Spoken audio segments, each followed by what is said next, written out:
Okay, here's our problem on three-dimensional trigonometry, and I'll just explain the setup here. On the left you can see that we've got a rectangular pyramid, and what we wish to do is find the angle in here, marked theta.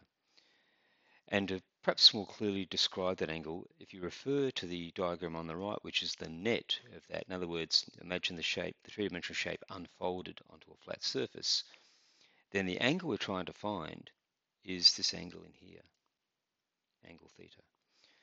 So, in other words, this angle here corresponds to this angle here. Now, what we're going to do is use the information provided to try to work out this angle. And often it's very useful to work with a two-dimensional net because you can clearly see the right angle triangles.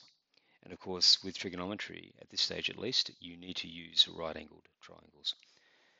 So, what do we know? Well, we know that this dimension here is 5 centimeters. So let's mark that over here. So that's this dimension here, 5 centimeters. We know that this dimension along here is 10 centimeters. So let's mark that as well. So we know that that dimension is 10 centimeters. We also know that the height of the pyramid is 10, and it's stated over here. Remember, height is not the slant height. It's not the height on an angle. It's the vertical height. So that means it's this line here, the vertical height of our pyramid. The vertical height of our pyramid. Vertical height of our pyramid is in fact 10 centimeters also. So that's 10 as well. Okay, so let's see how we can use the information to actually calculate what we need. All right, so we will, okay. So the triangle we need to work with in order to find the angle is clearly this one here.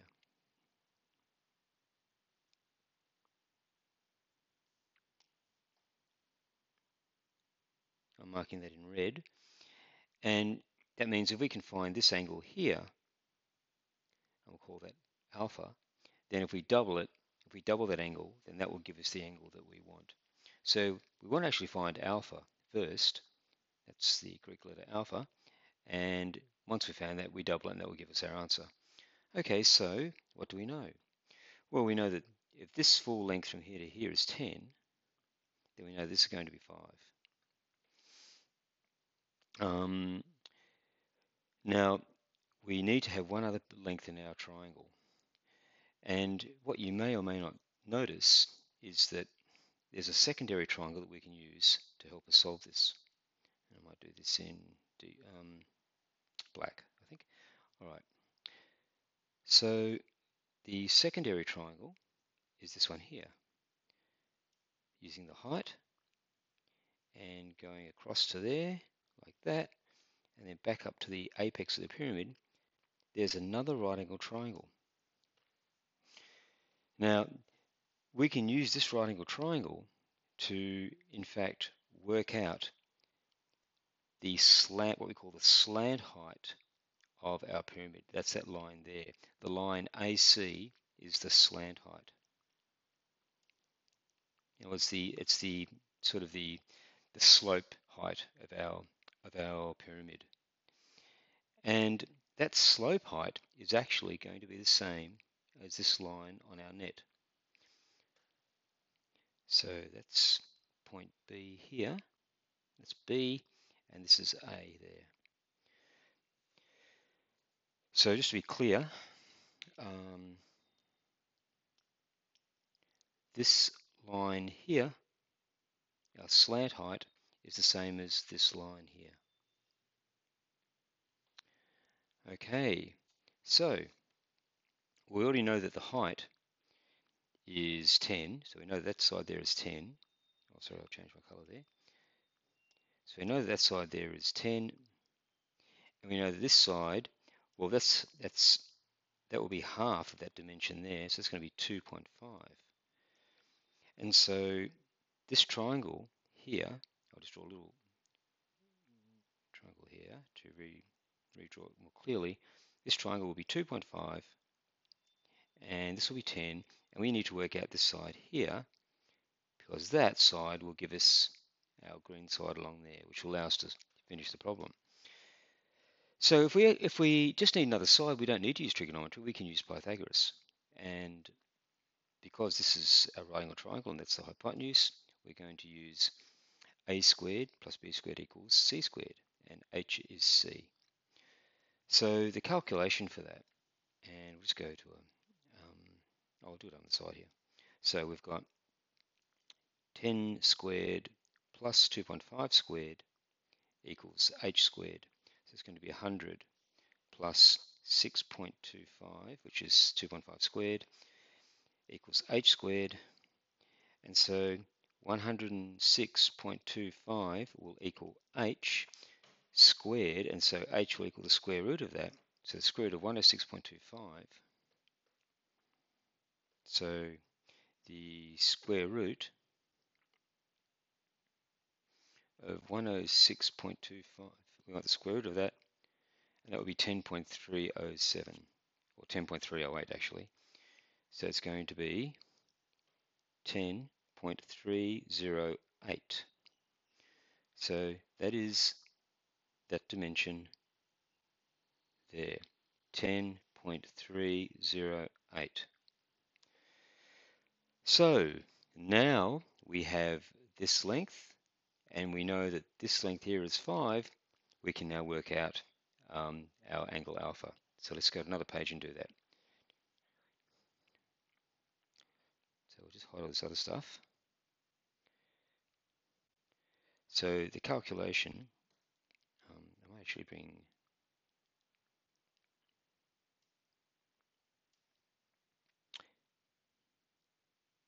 those two back for a sec.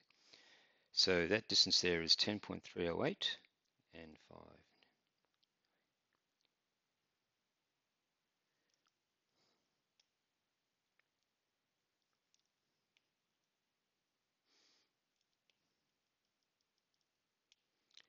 So here's our triangle. That's 10.308 and this is 5. And we're trying to work out angle alpha. And if we double that, that will give us our answer. So let's ask ourselves our trigonometric questions. The first question, question 1. Actually, the first thing we do is, of course, label our triangle. So this is our angle alpha. So this is going to be opposite. This is going to be the adjacent, and this is going to be the hypotenuse. So in labeling our triangle, now that we've labeled our triangle, we can now ask our first question. Question 1, what do we know? Which sides do we know? Well, clearly we know the opposite and we know the adjacent. So it's O and A. Question 2, what are we trying to find? Well, we're trying to find the angle alpha. Okay, so we'll just write that down there. Okay, so if we now write down SOHCAHTOA, SOHCAHTOA. Now, which of those terms has both O and A in it? Well, it's clearly the TOA part. So let's write down our TOA pyramid, TOA, and cover up what we're trying to find. Well, we're trying to find the angle theta. And remember, the angle always lives with our trigonometric term. So in this case, it's tan. So we cover up the tan, and you can see that it's O over A. So tan, or T, equals O over A, which means that the tan of the angle, and the angle is alpha, that's the angle we're talking about, is equal to the opposite, which is 5, divided by the adjacent, which is 10.308. So let's work that out. 5 divided by 10.308. So 5 divided by 10.308, and the answer is 0.485. So that equals 0.485. And so alpha, to work out alpha, I'll just move over here because I'm running out of space.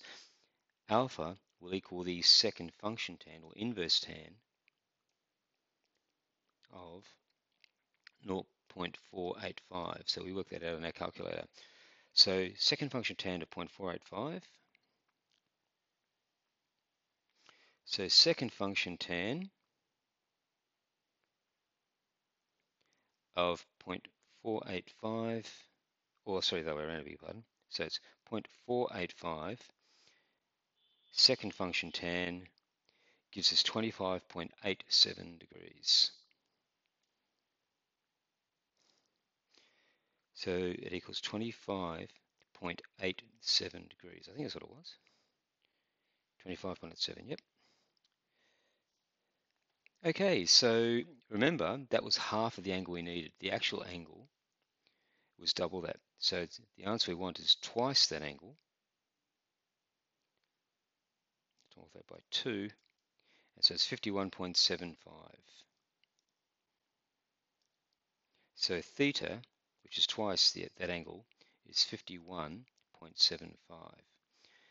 Therefore, if we go back to our original diagram, the angle we actually wanted, which was this, oops,